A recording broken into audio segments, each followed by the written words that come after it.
I'm 23 years old, 5'6", 200 pounds, strong muscles, black hair, and a mustache with a small triangle of hair underneath like Val Kilmer in the movie Tombstone.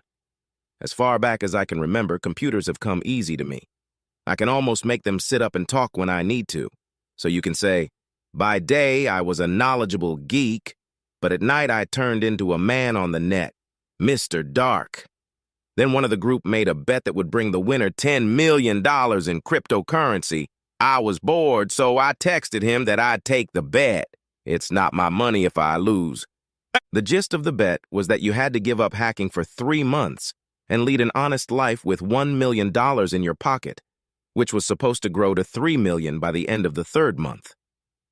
It was obvious to me that with the increasing smartness of phones, they would soon replace computers, so I just had to connect the two and give birth to a new creation that I had been toying with for a long time, and how I could win this bet.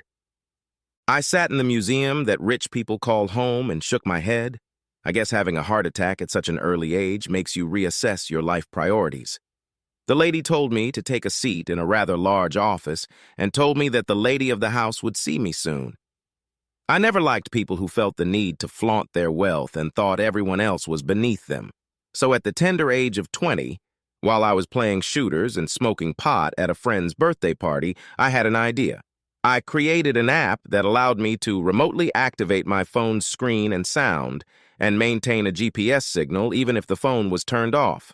I offered it to the military as well as other government officials, and 3 months later I was one of those rich people with $30 million, but I was living in a renovated log cabin on 5 acres of land in Tennessee and didn't see the need to live like that.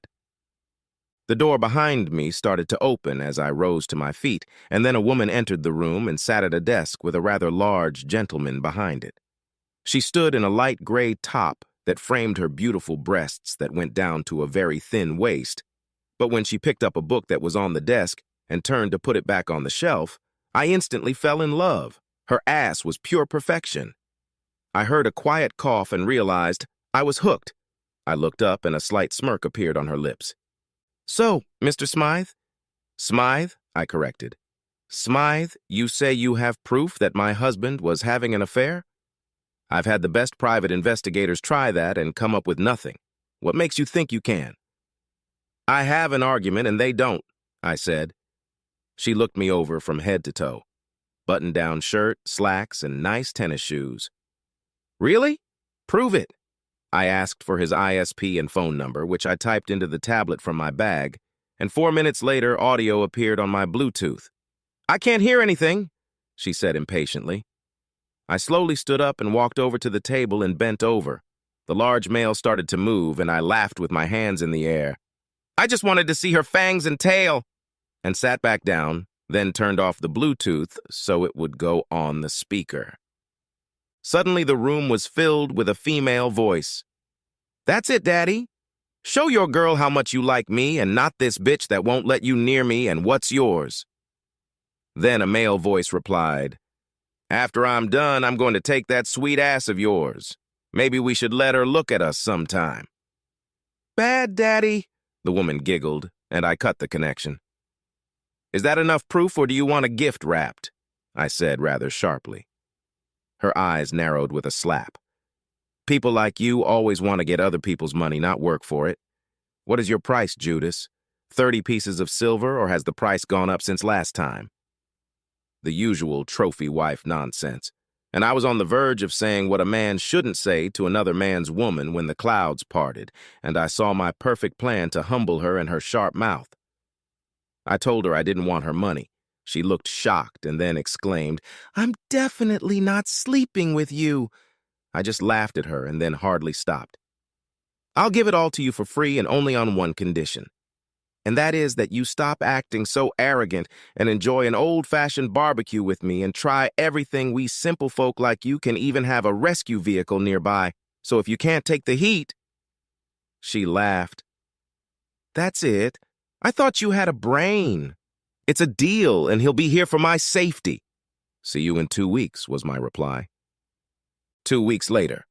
The divorcee-to-be sat in the backyard by the pool and ogled me in shorts and a t-shirt, thinking I wouldn't notice while I processed the meat on the grill as well as a couple of fish. I asked a chef I knew what sauces went best with what.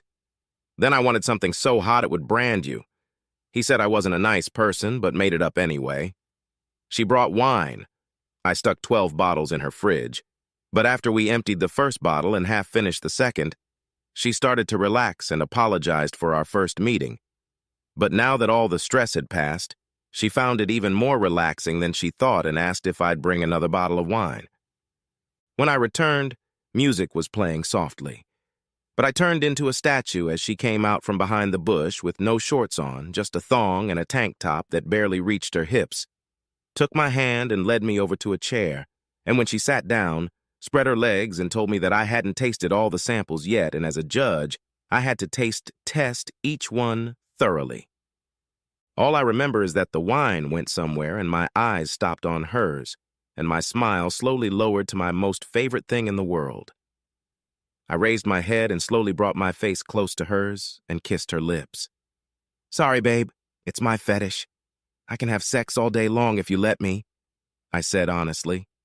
And then, disaster struck. As we got up to take things to the bedroom, she walked past the edge of the table, noticing the specialty hot sauce I had brought to teach her a lesson. But before I picked up our glasses and wine, she stuck her finger in it almost to the second knuckle, and as she put it in her mouth, I heard a scream of "No!"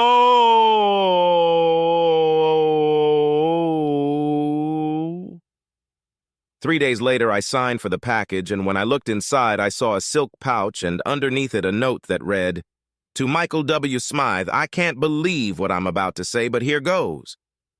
I was raised to believe that affluence solves everything, and those who don't have it are just forced to tolerate those who do. You've proven me wrong, and I thank you, but you've given me a bigger problem.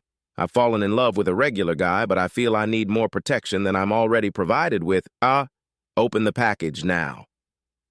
Inside was Pepto-Bismol, anti-gas pills, and a coupon for 3 loaves of white bread on sale somewhere. At the bottom of the note, she wrote, "Say 7:30 today," and her cell phone number. "Love from Miss Charlene Allen." I called the next day. We dated and had fun for 3 years and then got married on the wedding anniversary of a regular man who had called her a few years earlier. And for those wondering, I am now totally straight. Okay, I still dabble a bit. Some old habits have become vices, but only for good. Still working on my family, though.